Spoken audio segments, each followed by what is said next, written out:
go. Can we have the speakers up on the stage, please? Because I think you may have one or two questions. There's a fantastic rip-roaring run around the issues there, and I think engaged all of us in a vision for how it could be better, as well as mired us again in some of the problems, which I think, we're a long way from solving. But thanks to all our speakers for an amazing start to that. Anybody got a first question for this evening? If you haven't, I would like to ask you, will we be here in 10 years' time having the same conversation? And if not, what better conversation will we be having and why? That's a long question, but if you can answer some of that or have a perspective on it, we'd be very interested. Jane? No? I think I think things have changed in the last 10 years, certainly, because we set up our company 8 years ago. And when we first started talking to clients, they literally had no idea what we were talking about and said, why would you need a specialism in understanding women? Even talking about gender difference was really politically incorrect.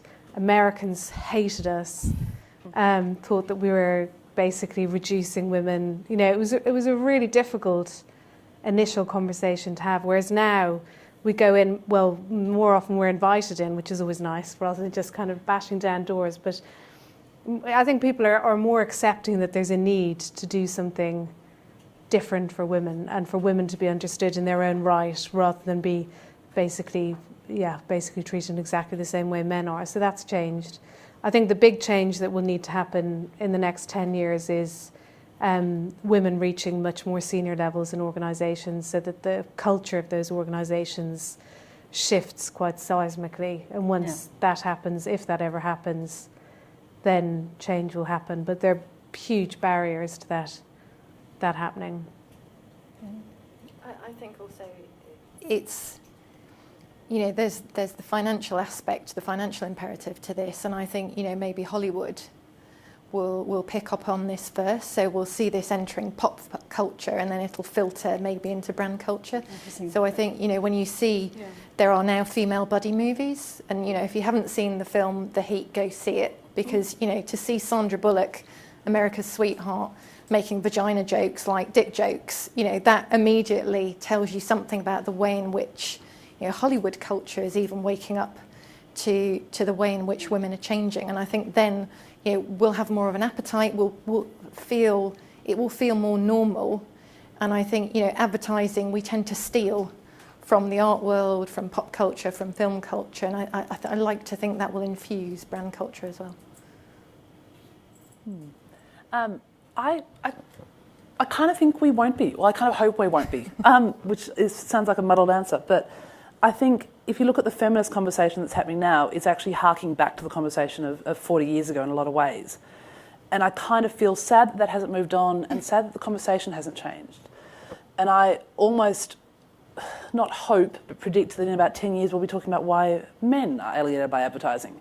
Because I kind of think the conversation needs to evolve away from women as this big blob who are left out of stuff. I'd love to hope that it becomes a more sort of expansive definition of that. I think that's my hope. So I think if we're still having exactly the same conversation that we've been having for about 40 years, I'll be really gutted, and I hope I'm not going to be here to see it. But I feel that it's very easy to say it's a women's problem, and I think, yes, it is, and yes, it has been, but I think it's going to become a broader problem. I think, we'll be debating, we'll all be standing here saying why are men left out of advertising, and Richard will be the one man on the stage, hopefully, in 10 years' time. Pick up on this, Richard? Well, it's an imperative that we sort this out from purely in terms of the effectiveness of our brands and advertising, but I'm deeply pessimistic. We put together a reel of ads from 1970 and then ads from 2014, and they're remarkably similar, and yet the number of women in our industry and client and agency side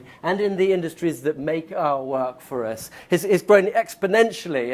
And I don't want to say, what the fuck were you doing? But the mums, for my little bit, what the fuck are you doing? I just, I despair of those meetings, pre-production meetings with a female ECD and a female director and a female TV researcher and a female producer, where we look at a casting list and it's just men. I'm done with it. I'm really fed up. I've just had it on a project we're about to make, and go, why is it me that has to go? Excuse me, why is every single protagonist in a 4-ad strong campaign a bloke? I just don't get it. It's got to be. What is going on in agencies? Because I always thought agencies are more enlightened than. I think we're still beset, and it's the case with ethnicity, it's the case with sexuality, it is with gender. We're still have these extraordinary cultural blinkers that means we automatically write, and accidentally you end up with an ad which got a woman in the kitchen serving some sausages. I mean, I think also we're quite condescending because we think that, I'm different and I work in marketing, but actually, north of Watford, it's, the little people are still living those same stereotypical lives. And actually, I think... I love that repurposed Ogilvy's quote about the consumer's not a moron, she's your wife, and the consumer's not a moron, she's you. And I kind of think, we ought to be bringing ourselves into our work more rather than saying, actually, I'm not representative. I know, Jane, you have a slightly different point of view about that we are kind of freaks in a sort of, advertising bubble, and we don't really understand real life. Well, I think there was a real missed trick in advertising. I don't think it was led by the agencies. I think it was the clients who pushed it, which stopped planners actually doing their own research. Because I think having planners kind of properly sit with the people who are going to be consuming the advertising had a profoundly positive effect on the communication, ultimately, and also reined in some of the more sort of obscure and some of the more... I feel very detached. I feel the advertising is quite detached. I spend a lot of time talking to women about advertising, and more than being alienated, women just can't think of any. So I say at the beginning of every single group I do, can anybody think of any ads they've seen recently that they like? And they really struggle to think of any advertising, either that they like or that they can remember having seen. Whereas I felt that there used to be a few more kind of brands. Dove gets mentioned, and John Lewis gets mentioned, but it feels like there is some disconnect there for sure, And I don't think it helps that advertising agencies are a bit like politicians are in London and in their own quite kind of self-supportive network. I think there are lots of good things about that, but I think one of the big downsides is that unless you have people in those agencies outside of that bubble, you're not bringing in any sort of proper fresh impetus from the outside. And so you can get stale, which is partly why the female thing gets stale. Over here. So there's a new ad that's just come out for Nivea Men that suddenly repositions the man as a much more like female and mother-like figure.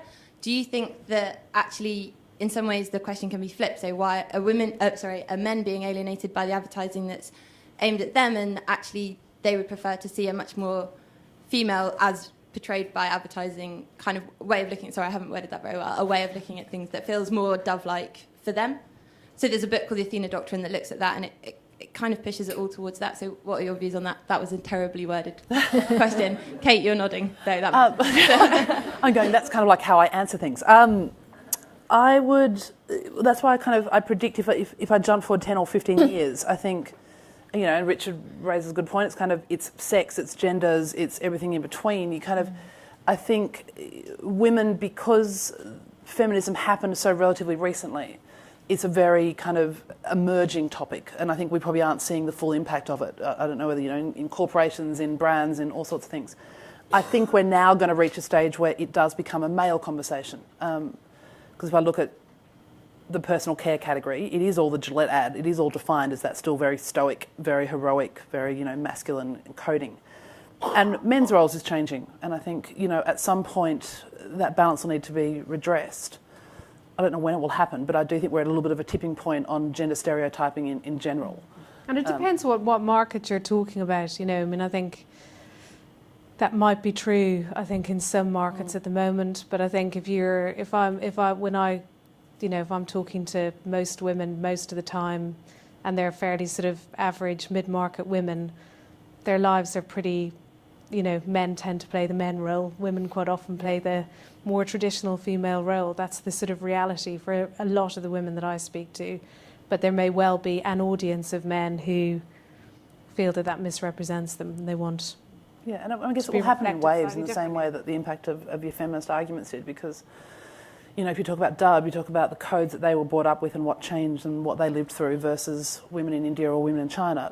Really different, completely different life stages of that conversation. And I think, it will happen in different waves and phases. Yeah. But I think in the same way that the more men participate in parenthood, so you've got, say, city fathers now, then the more women will be freed from just being viewed through as responsible for childcare. So I think it'll democratise the whole way in which we look at people. But that's a huge and slow-moving beast. It's really slow-moving. It's faster in London than it is anywhere else. Let's take another question. Really slow. Here? Oh, I'm not sure.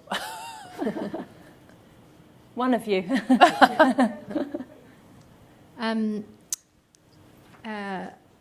So I'm a mother. I was squirming through some of those presentations, and I'm a mother, and I founded Flamingo, and I've grown a company. But the thing I'm probably proudest of is being a mother. The thing that's been most fulfilling in my life is motherhood. So I think we have to be a little bit careful with some of the things that we're saying. And Richard, I'm confused by how we can say that 60% of mothers say they would rather spend time with their children than anyone else, and various other statistics. And then you said, and then I think we should get rid of of mums. So the thing that's most fulfilling in their life, but we're not going to reference it. So I think we have to be a bit careful about what we're saying. Two other things. Scandi drama. Look to Scandinavia. There's where we've got fantastic female role models. We've got them starring. We've also, of course, got a political system that's representing women. It's a culture shift, and it's then represented on the screen. I'm not sure Sandra Bullock in Gravity quite does it for me, personally. I suppose the question, the other thing I just wanted to say was the Dove campaign doesn't reference motherhood at all. It gets to a truth about women. And it absolutely bypasses whether they're mothers or not mothers, and it gets to women. And it feels very real, and it feels very true, and I think the Dirt is Good work often feels very, very real and very true as well.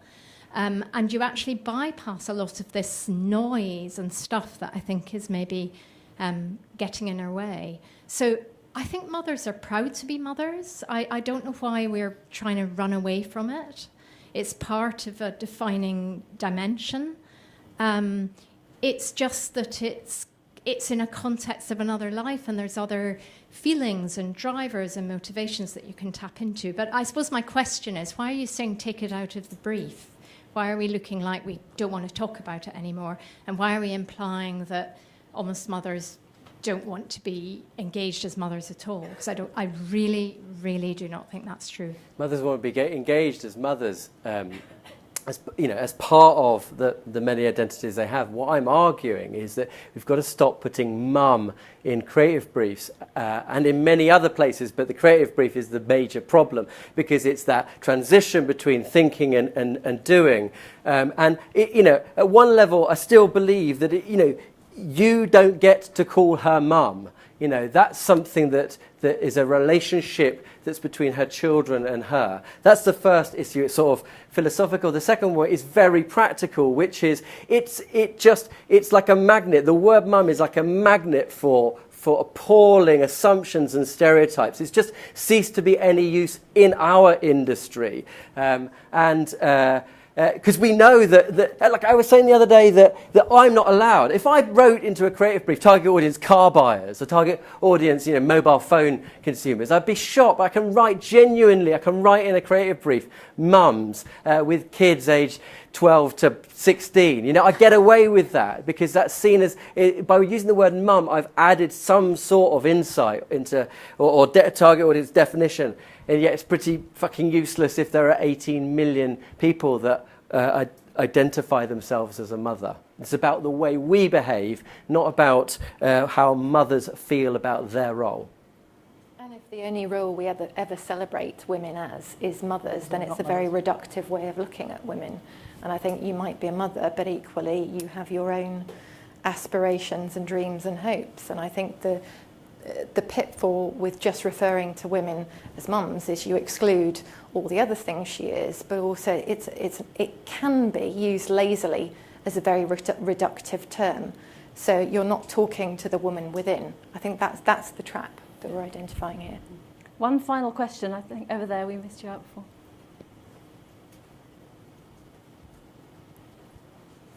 I just want to say thank you very much, first of all, because I'm feeling very inspired and rejuvenated to go back to the agency and fight the good fight.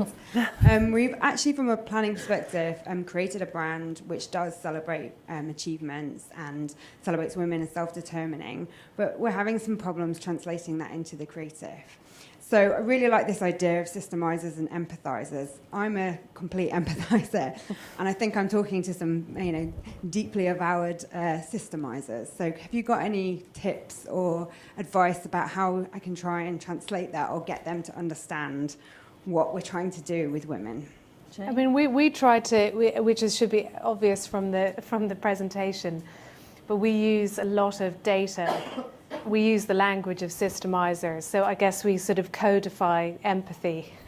That doesn't sound a bit sort of strange, but I think with systemizers, it's really helpful if you can get them, and sometimes they're really reluctant to do this, but if you can get them to talk to or attend, and I don't mean through a mirror, but attend the group sitting in the living room with women if they don't interrupt, which they do sometimes interrupt. But kind of a first-hand experience listening to it can sometimes break the sort of disbelief thing. And always just making the business case, with systemizers as well, constantly referring to the business rationale, why it's important to do things differently, why it's important to kind of change the formula. But use language very carefully. There's a very... Deborah Tannen does some really good work on male-to-male and female-to-female conversations, where she talks about the kind of patterns and subject matter that exist in those two different conversations. And we use that a lot because we spend a lot of time in meetings with lots of men, basically, and maybe only one woman. So we have to sort of use the language of the systematic in order to get the empathetic onto the table. But that's quite a helpful sort of summary of the different sorts of ways that you can converse, slightly like learning a different language. But if you're very, very empathetic, it's very, very difficult because the systemizers think that you're just going on and, what's all this subtext she's going on about? And you're thinking, they're so brutal and simplistic about everything. So it is about developing a different conversation or even just talking to them about the fact that, look, I think we have a bit of a styles difference here. You're like this, I'm like this. How can we, meet the business objective by, acting more productively? It's not easy. Are you talking about creatives? Yeah, I was going to... Briefing creatives? Yeah. I mean, and I think I find that one of the most useful things is loads of examples, because there's not a single creative team in London anywhere else that doesn't wish they made beauty sketches. And I find that I'm thinking it a bit like this. It's really helpful in that conversation, because good work that opens up their mind to what the solution could be is really, really helpful. And if they're fully paid up members of the Hoxton Skateboard Club as creatives, then, get them outside of Hoxton to meet real women. My mother-in-law, my mother-in-law is 60. She was on Greenham Common. She wears Converse. She shops at Topshop. She goes to festivals and can probably out-party me and everybody else. And she, there are a lot of women like her. So, and she probably confounds every expectation of 60-plus suburban women that there is, and she's not alone. So just get them to meet those women. And on that note, thanks again to all our speakers. And I think they might be hanging around for 5 or 10 minutes. They're crisp. Yeah.